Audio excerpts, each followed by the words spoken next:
Okay, there we go. Okay, so it's Jack and Sebastian in Chile. We're going to be talking about spirituality, especially Eastern spirituality compared to Western. And I'm going to be telling Sebastian about one of my favorite spiritual, whatever you want to call him, gurus, teachers, a guy called Alan Watts that most of us in the 60s knew. And he was an advocate of Zen, Buddhism, Taoism, that go with the flow type thing. And his teaching, like most Eastern teachings, this is how I put the difference between West and East in spirituality and religion. The West says, especially Christianity, it's how to liberate you from death. You know, Christ says you're going to live forever if you believe in me, right? So the Western approach is that we want to liberate you from death. You'll live forever. Go to heaven if you're good and all the rest of it. The Eastern, just the exact opposite. The exact opposite. It wants to liberate you from life. It wants it totally opposite. Why? Because life was so miserable back then. You're suffering. Yeah, you're suffering like hell. And of course, it wasn't great in the Middle Ages either, but it's just a way. And so Watts is a typical liberation. And all the Easterners want to liberate you from suffering, from life itself, in terms of desire. And so what they all do, including Watts, they say yourself, your ego, the sense of the separate self that you have, what we call ourselves, the thinking about, you're an individual, encapsulated, this is all an illusion. It's wrong. And if you overcome this illusion of your separateness, then you will not be able to suffer. You'll feel at one. So it's the subjective-objective divide that they want to get away from. And once you then can dissolve the sense of the ego, then you will be at one with everything. This is the key. This is enlightenment. This is samadhi. This is Zen. Boom, enlightenment at once. Well, I've gone through this myself. I've died. I've gotten rid of myself, and then I've gotten it back. Watts supposedly was an enlightened individual, right? So he had gotten rid of his separate self. It seems this way, but when you read his autobiography, Watts died of alcoholism. He died of alcoholism. And he knew this. He knew he had an enlarged liver, but he kept drinking. And he drank at least a quart of vodka a day. Wow. And he got DTs, went in. But he was the kind of guy that just had such a free-flowing mind that even, I guess, DTs, because he had done acid. Like I'd done acid, and when you do acid, you can't control your mind. So he was free in this sense, I think, and he didn't have a lot of fear, I think, of dying. And he died fairly, I think it was 58 or something, he died in sleep. But my point is this, that he thought he got rid of his separate self sense, and he recommended it to everyone else, but I don't believe he did. And I don't recommend you should. In fact, I recommend the exact opposite. You should fully embrace yourself as a separate self, because in fact you are. So all of the Eastern religions in particular spend lifetimes of hitting you in the head about this is an illusion yourself. Well, if it were such an illusion, why would they have to spend such time and energy trying to get you to think otherwise? In fact, the self is a natural sense we have. We are separate from everything else. And the Easterners that's the illusion. They have the illusion that we are not. I say they are the illusion people. They are under the illusion that they do not have a separate self. But if this were true, why would they have to spend so many years getting enlightened to get rid of this, right? We don't get rid of our toenails by saying they don't exist. They keep growing. We cut them. We manage them. So I'm saying you should manage your separate self. This is a reality. And the separate self dies. And so the way I put it, if you are apart from, which we all are, then we must be a part of. So this is the motivator to love, to have free friendships, to be responsible for your relationships. This is what I try to get to people in my Pairing Today site. Take responsibility for your separateness. So I use the acronym of LOSS, LOSS, linking our separate selves. Loss should remind you to be responsible for your separate self and take the responsibility of building relationships with other people, because they're separate like you. And none of us want to admit this. We don't want to do it. And when we fall in love, we lose our sense of self. We merge with the other. This is what's so wonderful. But it doesn't last unless we make it last and take responsibility for it consciously. So we don't fall in love, we walk into it, and we become responsible for our separate selves and link. And I use the metaphor of a bridge. Do you know how the Sydney Harbor Bridge was built? No. This is what, I'm an engineer and architect. Well, I'm not an engineer or architect.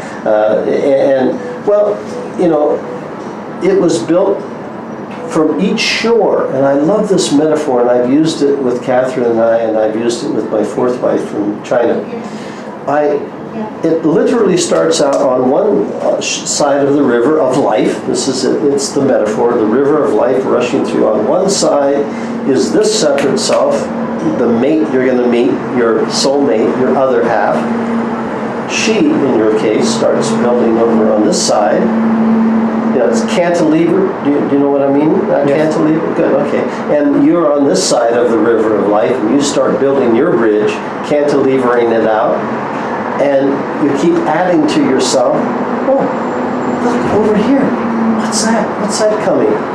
And she's building. Well, this was Catherine and I. We were both building. We were both prepared enough, mature enough, wise enough. We had built our structures out from our either shore of the life, and we also wanted to meet that one person who was us together, who was more than us. And when we saw each other, we were like this. We're down there, and this is where most people are, but we were close enough where we could see each other and think, whoa, what's going on here? And we locked in. And you can see this process on the Sydney Harbor Bridge, how it's built. This is why I love this bridge. So this is a wonderful metaphor. You connect with each other, you are then one structure, and then people pass over you to both ways. But what happens, as James J. Lynch would said, this kind of relationship is what makes life worth living and makes the separate self bearable. Because another one, The Art of Loving by Erich Fromm, he said that, if we were just separate in our own cage, in our own cell, we would go mad. And people do. You go mad if you're just by yourself. We're not made. We're biologically programmed to be an intimate relationship with another. And that's the highest achievement of being human. So when you have that whole great love like Catherine and I had, and then she dies like she did in 1996, that half falls away, and you are there over the river of life alone. And the hanging end, it's horrible. It's the most horrible thing that you can possibly imagine. It is I can't even begin to tell you what it's like, and you just have to experience it. But is it possible to find at all? I would like to think I could, but I haven't as yet, because she was so special. I begin to think, maybe out of 7 billion, there's only maybe one other one out there. I was so lucky to find her, and I'm greedy. I would love to do it again, but I don't. So now I'm not depending on that. My happiness comes from people like you and friendships and helping others do what I did. This makes me happy enough, and I can survive. I've always had this hole in me And I hear the wind whistle through the void all the time. I'm conscious of it all the time. So I manage it. Yes. And I'm just grateful that I could do it once. Yes. Yeah. So that's the metaphor. But the separate self, this is what I want to get back. I mean, Alan Watts, who was, I mean, when you listen to his lectures, he's an incredibly intelligent, poetic, wonderful, humorous, lively guy. And he had many women. He fucked many. And he was called a womanizer, which I don't think, But the point of it is, he obviously felt lonely. And his biography tells about this. And he said, many people say, why do you drink, Alan? You've got success, you've got all the money you want, he had 4 or 5 kids, was loved by many people, and he was a great guy. Yeah, I feel alone. I'm lonely. You can't be lonely if you're not separate. We're all separate, and we're all potentially lonely. We all are all lonely, if the truth were known, if we admit it to ourselves. But no one wants to admit that I'm lonely. Because there's something wrong. No, admit you're lonely. So what? We're all lonely. This should be the motivator to make you want to make friendships and be responsible for this loneliness. Then you're not alone. You can share this, but to deny it, like Watts did, he needed a bottle of vodka every day to deny the illusion of his separate self. It wasn't an illusion, it was real. Yes. That's my point. And I never hear anyone say this. No one criticizes and talk about gurus. Do you know the term guru? Gurus? Guru, G-U-R-U. Yes. Yeah. Because I was a minor guru, because I got enlightened. I lost my sense of self, but it's madness. I came back to myself and said, hey, being human and separate really is the truth condition of what human beings are.